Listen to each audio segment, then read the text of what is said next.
এই দেখেন আমি এখানে কাজ করি, ঠিক আছে, আমি এখানে কাজ করি। এটা হচ্ছে আমি যেখানে কাজ করি এটা হচ্ছে মার্কেট। আর আমার মার্কেটের সামনে বড় একটা মার্কেট উঠেছে, এখানে বড় একটা গাঁথা ছিল। তো কথা এখন ওইটা না, ঠিক আছে, কথা হয়েছে যে দেখেন একটা প্রবাসীর কষ্ট পৃথিবীতে আল্লাহ বিনে কেউ বুঝে না।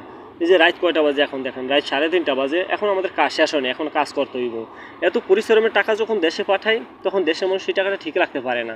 কোন দিয়ে কী করে না না করে সেটা তারাই বলতে পারে না, ঠিক আছে।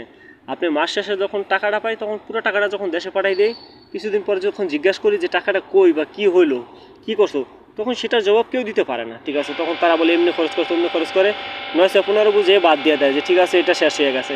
ভাই দরিদ্র বা করলে তো আর সেটা সমাধান হইব না, ঠিক আছে, পরিবারের ভিতরে বড় একটা কার্যের সৃষ্টি হইব।